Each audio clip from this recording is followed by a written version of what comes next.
Climate change activists in Johannesburg are urging the country's COP27 delegation, that's in Egypt, to come up with workable solutions to the climate crisis. Activists, led by environmental justice organization Earthlife Africa, marched to the Constitutional Court in Johannesburg to demand urgent climate action. Leaders from across the world are currently attending the United Nations COP27 climate summit in Egypt. The country recently experiencing those deadly floods in KwaZulu-Natal and the drought in the Western Cape, the Eastern Cape and Northern Cape.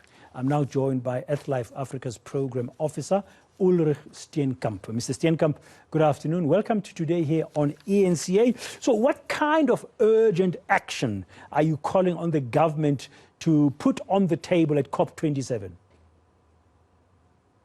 Well, the kind of urgent action that we do need is we need the phase out of fossil fuels as soon as possible.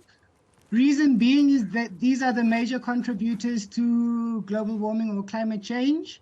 And it is something that we can do something about. There's many alternatives. And if especially the South African government is serious about its just transition plans, then we need to accelerate this just transition framework that we've set out in order to obtain those goals.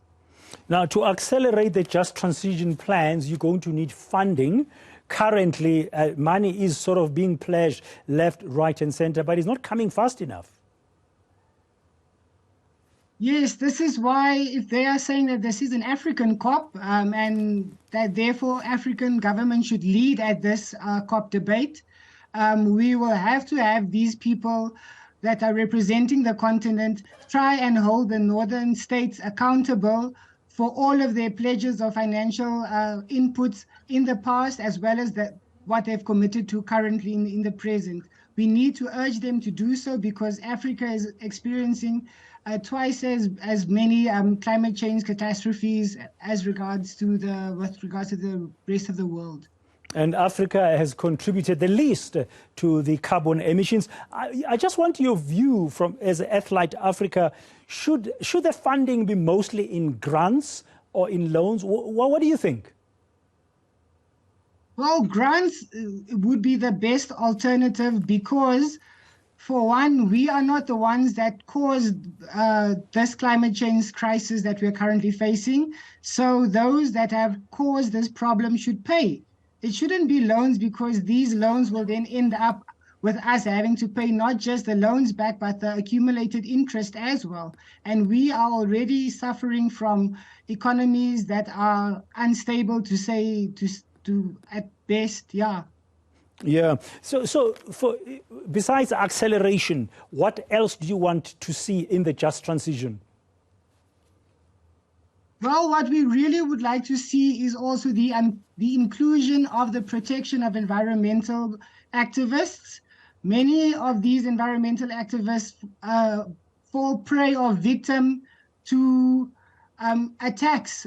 We have seen such scenes where Mamfikile Ntshangase was assassinated, the same with Comrade Bazooka Radebe, as well as globally like Ken Saro-Wiwa from Nigeria, as well as those known and unknown all over the world that we do not get to hear of from the media because they're being oppressed by these fossil fuel industries that are profiting from the suffering of the poor. Okay, so you want the protection of climate activists? Yes, because there's too many assassinations within the environmental justice activism sphere, and those that are you sure? Are you sure it's assassinations? Well, it's one form of oppression. With the case of Mamfikile Ntshangase, it's definitely one, as well as the one with Bazooka Radebe. And what about the infamous case of Ken Saro-Wiwa? Like I just mentioned, he was hanged for protesting against oil extraction from Shell. So why are we now in doubt about this? There's been major reports. It's unfortunate that many of the media houses do not pick up on these issues because it's not as tantalizing. But this is what we are facing as activists. Yeah, no, I'm not doubting you. I just wanted to make sure that because assassination is somebody that's deliberate, that's intentional, just wanted to understand. And of course, many of us who've been in the media for quite some time remember Ken Saro-Wiwa's case very well there in the Delta, in Nigeria, in the oil Delta. Okay, so now the COP27 is underway. The South Africa delegation is there, and you are demonstrating, so to speak, as it's happening. What kind of conclusion would you want to see this Africa COP, as you called it, come up with, compared, for example, with the one that took place in Glasgow, COP27, that took place in Glasgow last year? I mean, COP26. Well, we can set we can, as Africans, we can set the framework for Africans to actually lead, those that are impacted to lead this discussions. We need more firmer, more legally binding agreements. We do not need something that is voluntary, like how we saw with the previous American president, how we withdrew from the Paris Agreement.